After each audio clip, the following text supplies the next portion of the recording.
प्रिय विद्यार्थियों, आज हम आपको फिरोज तुगलक के प्रशासनिक सुधारों के बारे में इस वीडियो के माध्यम से जानकारी दे रहे हैं।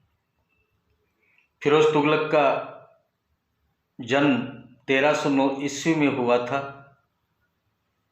गयासुद्दीन तुगलक के छोटे भाई रजब का यह पुत्र था। तुगलक को अपने इस चचेरे भाई से विशेष प्रेम था, इसलिए उसने फिरोज तुगलक को राज्य के शासन में महत्वपूर्ण स्थान दिया। इस प्रकार गयासुद्दीन तुगलक तथा मोहम्मद तुगलक के शासनकाल में फिरोज को ऊंचे राजकीय पदों पर कार्य करने का अवसर मिला। मोहम्मद तुगलक की मृत्यु के बाद 1351 ईस्वी में फिरोज तुगलक गद्दी पर बैठा। फिरोज तुगलक के प्रारंभिक कार्य। फिरोज तुगलक ने अमीरों तथा उलमा वर्ग का समर्थन प्राप्त करने के लिए उन्हें जागीरें दी और उनके परामर्श के अनुसार शासन का संचालन किया। अनेक सरकारी ऋण माफ़ कर दिए गए। मोहम्मद तुगलक के समय में किसानों को ऋण के रूप में लगभग 2 करोड़ रुपया बांटा गया था, जिससे फिरोज तुगलक ने दयापूर्वक माफ़ कर दिया। सुल्तान मोहम्मद तुगलक द्वारा पीड़ित लोगों से मृतक सुल्तान की आत्मा की शांति के लिए क्षमा पत्र लिखकर सुल्तान की कब्र पर रखवा दिए गए। फिरोज तुगलक की शासन नीति और सुधार। इतिहास में फिरोज तुगलक को इन्हीं कार्यों के बारे में ज़्यादा जाना जाता है। फिरोज तुगलक के प्रशासन का जो मुख्य उद्देश्य था वो जनता का हित करना तथा प्रजा के सुख एवं समृद्धि के लिए कार्य करना था, परंतु वो प्रशासन के कार्य उलमाओं के परामर्श से इस्लाम के अनुसार करता था। अतः शासन तंत्र इस्लाम धर्म के अनुकूल हो गया। पहला जो उसका सुधार आता है वह है राजस्व सुधार। फिरोज तुगलक ने राजस्व विभाग के कर्मचारियों के वेतन बढ़ा दिए, जिससे कि वे कृषकों से रिश्वत न लें। उसने ख्वाजा हिसामुद्दीन को आदेश दिया कि वह राज्य की आय का ठीक हिसाब तैयार करें। उसने राज्य के विभिन्न प्रांतों का दौरा किया और 6 वर्ष के परिश्रम के पश्चात राज्य की आय 6 करोड़ 85 लाख टका निश्चित की। इस आय का विवरण सरकारी दफ्तर में रखा गया और उसी के अनुसार स्थानीय अधिकारियों से कर वसूल किया जाने लगा। इस प्रकार राज्य को भूमि कर से प्राप्त होने वाली आय निर्दिष्ट और स्पष्ट हो गई। अनावश्यक कर समाप्त करना। फिरोज तुगलक ने 24 अवांछनीय कष्टदायक करों को समाप्त कर दिया। उसने कुरान के अनुसार केवल 4 कर लगाए: खराज, जक़ात, जजिया और खम्स। इन करों के अतिरिक्त उसने सिंचाई कर भी लगाया, जो उपज का 1/10 भाग होता था। कृषि को प्रोत्साहन। फिरोज तुगलक ने कृषि को प्रोत्साहन देने के उद्देश्य से सिंचाई की उत्तम व्यवस्था की और कृषि को उन्नत बनाने के लिए अनेक नहरों, कुएं और बांधों का निर्माण करवाया। उसने एक नहर यमुना नदी से हिसार नगर तक बनवाई, जो 150 मील लंबी थी। दूसरी नहर 96 मील लंबी थी जो सतलज से घग्गर तक जाती थी। तीसरी नहर मांडवी तक सिरमौर की पहाड़ियों से आरंभ होकर हांसी तक जाती थी। चौथी और पांचवी नहरें यमुना से घग्गर और यमुना से निकलकर फिरोजाबाद तक जाती थी। सुल्तान ने सिंचाई की सुविधा के लिए 150 कुएं भी खुदवाए। उद्यान। फिरोज तुगलक ने दिल्ली के आसपास लगभग 1200 बाग लगवाए। इनमें कई प्रकार के फलों की उपज होती थी, जिससे राज्य को 1,80,000 टका प्रतिवर्ष की आय होने लगी। कारखानों और उद्योग व्यवसाय। फिरोज तुगलक ने अपने शासनकाल में 36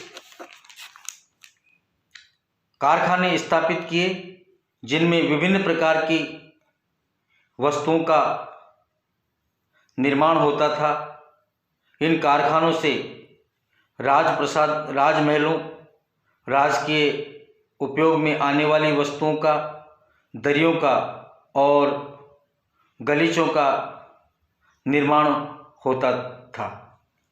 फिरोज के राजस्व एवं आर्थिक सुधारों के जो परिणाम निकल कर आए, तो उसके अंतर्गत फिरोज तुगलक ने जो जनहित में आर्थिक नीतियां अपनाई, करों में कमी की, कृषि को प्रोत्साहन दिया और सिंचाई में कल कारखानों और उद्योग व्यवसायों में वृद्धि आदि ऐसी बिंदु थे जिनसे राज्य और जनता की आय में वृद्धि हुई। उद्योग, व्यापार और व्यवसायों में उन्नति हुई। वस्तुओं के मूल्य कम हो गए। दैनिक उपयोग की वस्तुएं अधिक सस्ती और सुलभ हो गई।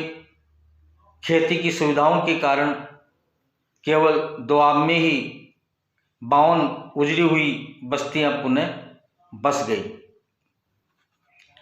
अब आते हैं फिरोज तुगलक के सार्वजनिक हित के कार्य।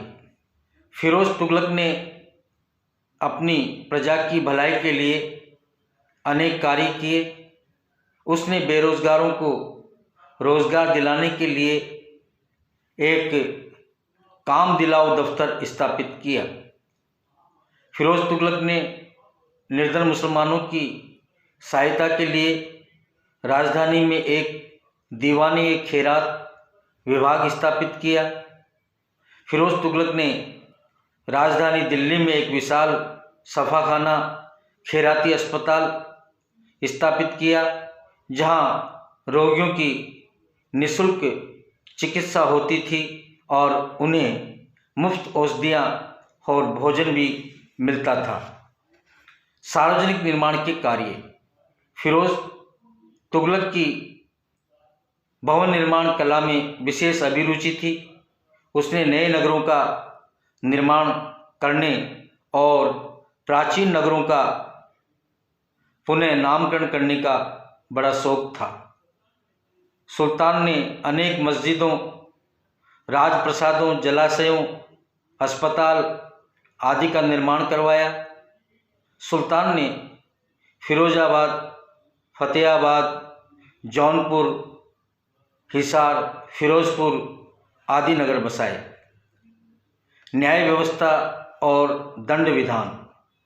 फिरोज तुगलक की न्याय व्यवस्था इस्लामी कानून पर आधारित थी। सुल्तान ने मुसलमानों को कठोर दंड देना, उन्हें अंग भंग या मृत्यु दंड देना बंद कर दिया। शिक्षा और साहित्य की उन्नति। फिरोज तुगलक ने विद्वानों को आश्रय दिया और उन्हें उदारतापूर्वक आर्थिक सहायता दिया करता था। उसने अनेक मकतबों और मदरसों की स्थापना की जिन्हें राज्य की ओर से अनुदान दिया जाता था, उसके समय में दिल्ली में सबसे बड़ा मदरसा बनवाया गया, जिसमें प्रकांड विद्वान जलालुद्दीन की अध्यक्षता में अनेक विद्वान शिक्षा प्रदान करते थे। सुल्तान ने के राज्याश्रय में अनेक विद्वानों ने ग्रंथ लिखे, जिनमें वर्णीकृत तारीख़ फिरोज़शाही तथा फतवा ये जहांदारी और अफीफ की तारीख़ फिरोज़शाही उल्लेखनीय है। दास प्रथा। फिरोज तुगलक ने सूबेदारों तथा अन्य पदाधिकारियों को राज्य के सब भागों से राजधानी में गुलामों को भेजने के आदेश दिए। परिणाम स्वरूप इन गुलामों की संख्या 1,80,000 तक पहुंच गई। इन दासों की देखभाल करने के लिए एक पृथक विभाग की स्थापना की गई। लगभग 40,000 दास शाही महल में सुल्तान तथा उसके शाही परिवार की सेवा में नियुक्त थे। सैन्य व्यवस्था। फिरोज तुगलक में एक साहसी योद्धा तथा योग्य सेनापति के गुणों का अभाव था। उसमें सैन्य संगठन और सुधार की क्षमता नहीं थी, अतः उसका सैनिक प्रबंध त्रुटिपूर्ण था। उसने सैनिकों को नगद वेतन देने के स्थान पर जागीरें देना शुरू किया। उसने सैनिक सेवा में भी वंशानुगत कर दी तथा योग्यता एवं कुशलता का मापदंड समाप्त हो गया। सुल्तान के पास केवल 80,000 अथवा 90,000 घुड़सवारों की स्थायी सेना राजधानी में संगठित की गई थी। शेष सेना अमीरों तथा प्रांतपतियों द्वारा संगठित की जाती थी। सैनिक व्यवस्था में भ्रष्टाचार का बोलबाला था। सैनिकों का हुलिया नोट करने की प्रथा त्याग दी गई और सुल्तान स्वयं रिश्वतखोरी को प्रोत्साहन देने लग गया था। तो इस प्रकार से हम देखते हैं कि फिरोज तुगलक ने अपने शासनकाल में जिस प्रकार की सुधार की नीति प्रारंभ की और विभिन्न क्षेत्रों में जनता की सुख समृद्धि के लिए जो प्रजा हितैषी कार्य किए, उसकी चर्चा हमने इस वीडियो के माध्यम से आपको बताई है। अब फिरोज तुगलक के जो भी दोषपूर्ण कार्य थे और जो ये तुगलक वंश का जो पतन हुआ, उसके बारे में हम आपको अगले वीडियो में जानकारी देंगे। धन्यवाद।